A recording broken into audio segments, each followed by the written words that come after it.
Hello बच्चों, how are you. Vacations खत्म, अब पढ़ाई शुरू। ठीक है, तो अब हम क्या पढ़ेंगे। हमने हमारा सुंदर घर तक पढ़ लिया था प्रतिभा में। अब उसके बाद हम पढ़ेंगे व्याकरण। और व्याकरण में हम क्या पढ़ेंगे आज, लिंग पढ़ेंगे। तो सबसे पहले मैं आपको बताऊंगी लिंग क्या होते हैं, है ना। आपने इंग्लिश में जेंडर्स पढ़े होंगे, है ना, वही हिंदी में लिंग होते हैं। क्या होते हैं ये, हम इनका अर्थ के समझें तो ये होते हैं पहचान, कि हम कैसे पहचाने ये लड़का है लड़की है, पहचान करते हैं, लक्षण चिन्ह जो होता है वो होता है लिंग होता है। ठीक है, तो यहाँ मैंने 2 चित्र बनाए हैं। अब आप उन चित्रों को ध्यान से देखिए कि कौन कौन क्या क्या लग रहा है ना, ये क्या लग रहे हैं दोनों चित्र, ध्यान से देखेंगे। ये क्या लग रही है, ये कौन है, लड़की दिख रही है ना, इसके बाल ऐसे हैं, है ना। हम इसकी चोटी भी बना सकते हैं ना, ऐसे करके, और मैं इसकी चोटी भी बना सकती हूँ, कैसे, ऐसे, है ना, चोटी भी इसकी बना सकते थे।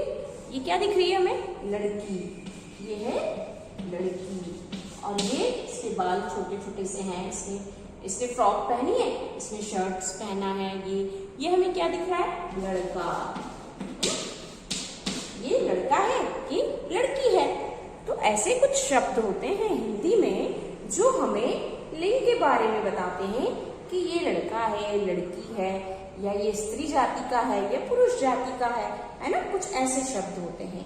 तो ऐसे ही शब्दों को क्या कहते हैं, लिंग कहते हैं। तो हम आज लिंग के बारे में जनरल इंफॉर्मेशन लेंगे, सामान्य बातें आपको मैं बताऊंगी, है ना, कि लिंग कैसे हम पहचानते हैं, क्या होता है। ठीक है बच्चों, तो अभी हमने देखा कि जो शब्द, जैसे ये लड़की है और ये लड़का है ना, तो हम इसके आधार पर क्या कह सकते हैं कि ऐसे कुछ शब्द होते हैं जो स्त्री जाति के बारे में बताते हैं, स्त्री यानी फीमेल के बारे में, है ना। कुछ ऐसे शब्द होते हैं जो हमें फीमेल वर्ड्स के बारे में बताते हैं। तो ये उन शब्दों को क्या कहते हैं, स्त्रीलिंग शब्द। और कुछ ऐसे शब्द होते हैं जो हमें मेल के बारे में बताते हैं, पुरुष जाति के बारे में बताते हैं, उन्हें क्या कहते हैं, पुल्लिंग कहते हैं। तो यहाँ पर लिंग का मतलब हमने बताया कि ऐसे कुछ शब्द होते हैं जो हमें स्त्री जाति के बारे में और पुरुष जाति के बारे में बताते हैं। उन शब्दों को हम क्या कहते हैं, लिंग कहते हैं। तो हिंदी में ऐसे जितने भी शब्द हैं कि जो हमें किसी पर्टिकुलर स्पीशीज के बारे में, पर्टिकुलर जाति के बारे में बता रहे हैं कि ये स्त्री जाति के हैं, फीमेल के बारे में बता रहे हैं, मेल के बारे में बता रहे हैं, ऐसे जितने भी शब्द होते हैं वो लिंग होते हैं। ठीक है बच्चों, जैसे हम लड़की अगर पढ़ रही है तो हम कहते हैं ना, पढ़ रही है। और यदि लड़का है तो हम कहेंगे पढ़ रहा है।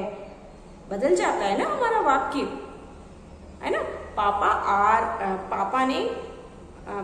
पापा जा रहे हैं और मम्मी जा रही है ना। तो दोनों में अंतर हो जाता है उसके प्रयोग में। तो हमें लिंग के बारे में जानना बहुत जरूरी है।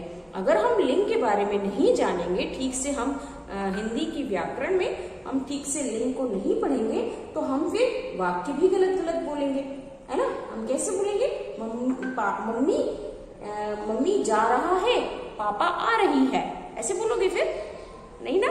तो इसके लिए हमें क्या पढ़ना होगा, लिंग पढ़ना होगा, है ना। तो हम लिंग पढ़ेंगे और पूरे लिंग के बारे में अच्छे से पढ़ेंगे तो हमें सब चीजें अच्छे से पता चल जाएगी कि हम किस वाक्य के साथ, अगर कोई स्त्री जाति शब्द है तो हमें क्या लगाना है, पुरुष जाति शब्द है तो हमें उसके साथ क्या लगाना है ना।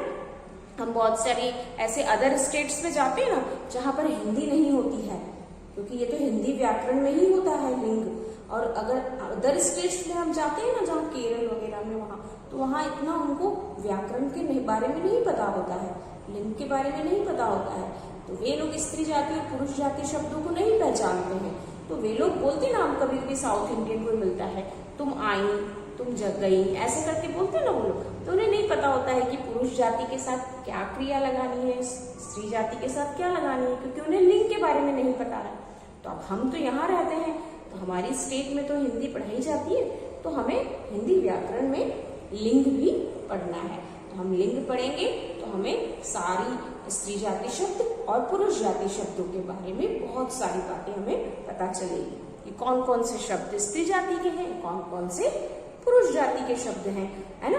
जैसे हम जल्दी से पहचान जाते हैं ना, कि जैसे नाम से भी हम पहचान जाते हैं कि लड़की है या लड़का है ना। कुछ कुछ नाम तो आजकल ऐसे कॉमनली होते हैं कि हम नहीं पहचान पाते, लेकिन फिर भी कुछ नाम ऐसे होते हैं जिनसे पता लग जाता है कि यह लड़की। से कमला, कमला से हमें पता चल गया ये लड़की है, तो ये स्त्री जाति शब्द हुआ, है ना। कमल, कमल से हमें पता चल गया कि ये लड़का है, तो ये पुरुष जाति शब्द हुआ। तो ऐसे बहुत सारे शब्द होते हैं जिनसे हमें तुरंत पता लग जाता है कि ये स्त्री जाति है या पुरुष जाति है। और जब नहीं पता चलता है तो हम फिर वाक्य बना लेते हैं, है ना। वाक्य बनाकर हम देख लेते हैं कि अरे ये कौन सा शब्द है, स्त्री जाति है या पुरुष जाति है। तो ऐसे स्त्री जाति और पुरुष जाति जो शब्द होते हैं उन्हें ही लिंग कहते हैं। क्या कहते हैं? लिंग। तो हम अगले चैप्टर, हमारे अगले पीरियड में हम लिंग के बारे में पढ़ेंगे। आज हमने जाना लिंग क्या होते हैं। लिंग होते हैं जो शब्द स्त्री जाति और पुरुष जाति के बारे में हमें बताते हैं, उन्हें लिंग कहते हैं, है ना। हिंदी में कुछ शब्द स्त्री जाति के शब्द होते हैं, फीमेल वर्ड्स होते हैं, कुछ मेल वर्ड्स होते हैं, तो हमें उनके बारे में जानना है। तो हमें लिंग, जब हम इस अध्याय पढ़ेंगे इस लेसन को, तो हमें इसके बारे में बहुत सारी जानकारी मिल जाएगी। ठीक है बच्चों, तो तैयार रहो फिर पढ़ने के लिए। कौन सा चैप्टर? लिंग पढ़ेंगे। Okay, bye bye.